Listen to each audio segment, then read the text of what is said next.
देख रावण, आपकी तीर चलाई सीधा तुरकान भारत जाई। अबे राम, तो हार तीर देख के तो कबूतर भी हंस देला। तू अबे हनुमान, तो दिमाग झापर बसेला ओ तो भाई नेक झपर दे। तू हमके बहुत दिन से तंग कर पड़ा, अब तो गुंडागर्दी हम खत्म कर दे। तो हार तक गांडू सेना बा, हम तो रावण है, लंकेश रावण। ये गांड से भी आवाज निकाली तो दिल दहक जाला।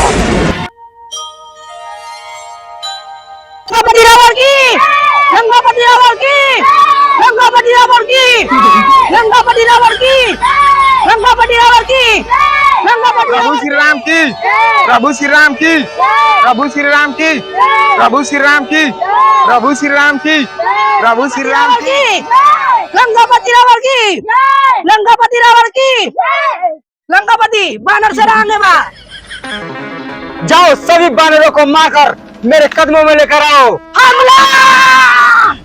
प्रभु श्री राम की, प्रभु श्री राम की, प्रभु श्री राम की, प्रभु राक्षस सेना सामने बा। जाओ सभी राक्षसों को मारकर मेरे कदमों में लाओ। हमला!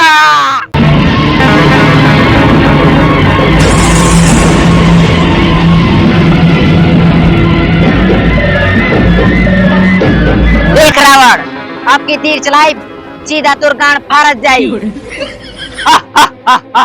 अबे राम, तो हार तीर देख के तो कबूतर भी हंस देला। तू हमार गांड फाड़े के बात करता ला। जा तू पहले निशाना हमके लगा के दिखावा। रावण, तू सोचत बाला हम बहुत बहादुर बानी, लेकिन तू गधा बाड़ा। 10 मूड़ी लेके खाली बकचोदी करत बाड़ा। ए राम, तू भलुक से रामायण में भगवान रखबा, बाकी अपने मोहल्ला में हम हीरो हई। तू लंका में घुस गई बाला तो पूरा लंका के चड्डी धो के जइबा। प्रभु श्री राम की, प्रभु श्री राम की, प्रभु श्री राम की जय हो। ए रावण, तू का नचनिया स्टाइल में खड़ा बाड़े, कम बात हमर नियर खड़ा होके देखा। रावण की, लंकापति रावण की, लंकापति रावण की जय। यार राक्षस, बानरों को क्या हुआ है? अबे हनुमान, तोर तो दिमाग झापर में बसेला ओ तो भाई नेक झपर दे। लंकापति रावण के कतुए नचनिया स्टाइल में खड़ा हुआ। हाँ बे राक्षस, तोर लंकापति रावण एकदम नचनिया नियर खड़ा बा। और बोल। अबे मैदान छोड़कर भाग गेले हनुमान। आए का खाते हिंदू जी, हमला! अबे राक्षस, ओना का तो तू बच गेले ह, लेकिन एना का ना बचबे। एना का तोर गांड फाड़ देब। हनुमान सबके मार गिरावा। हमला! हमला!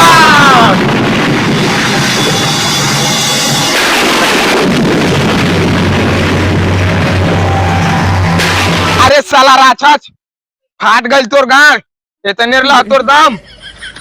श्री राम की, प्रभु श्री राम की, प्रभु श्री राम की।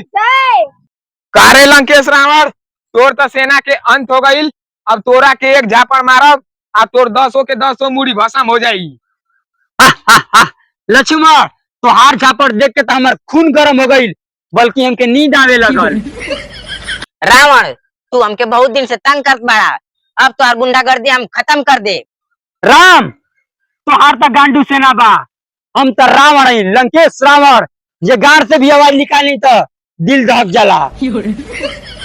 लंकेश रावण, अब हम तो आके जला के भस्म कर दे।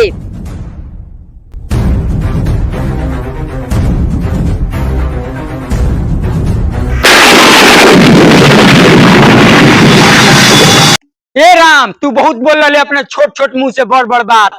अब तू ना बचबे।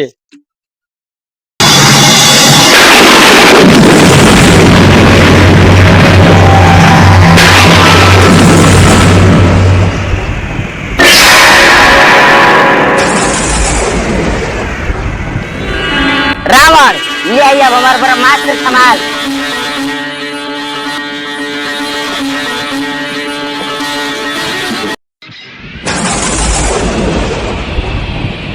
ए राम, तू बहुत बचले, ले आई शक्तिवान समार।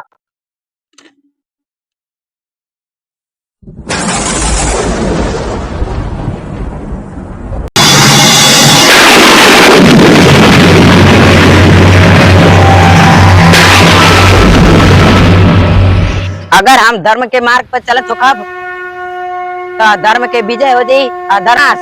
अगर हम सत्य के मार्ग पर चलत बानी तो रावण के नाश हो जाई।